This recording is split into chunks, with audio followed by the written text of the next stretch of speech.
Arno, wolltest du mir nicht noch etwas über den Hüfermann Flex Carrier erzählen? Da habe ich einen absoluten Experten für dich, der erklärt dir das im Detail.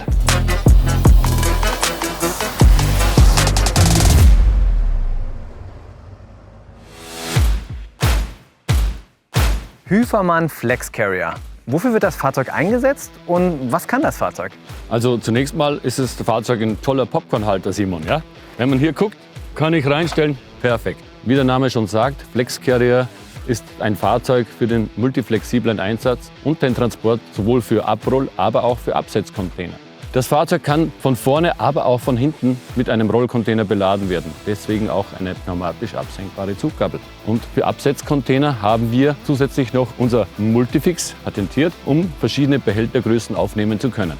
Weiters hat das Fahrzeug 2x10 Tonnen Achsen, ist zwillingsbereift und hat selbstverständlich auch die altbewährte pneumatische Vierklauenverriegelung. Weitere Vorteile an dem Fahrzeug sind beispielsweise die Voll-LED-Beleuchtung an dem Fahrzeug, mitlaufender Blinker, neue tolle Optik. Oder auch hier die klappbaren Containeranschläge für verschiedene Containerlängen oder der Anschlag für verschiedene Containerbreiten. Drehbar und somit für jede Position sicher der Container fixiert. Hier haben wir dann noch den Safety Fix außen am Außenrahmen, einmal vorne, einmal hinten zur optimalen Sicherung von Absetzcontainern. Ja, einfach zu bedienen, sicher fixiert. Absolut spannende Features. Können wir noch einmal ganz kurz auf die Mitte zurückkommen? In der Mitte wird er verriegelt und ich brauche nichts weiteres mehr tun?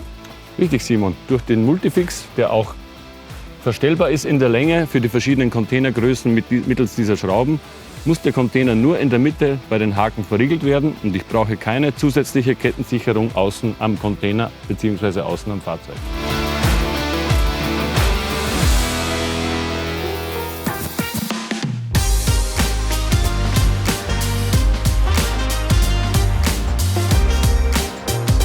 Das war's auch schon wieder mit der Bauma 2025. Eine Woche voller spannender Impulse und guter Gespräche.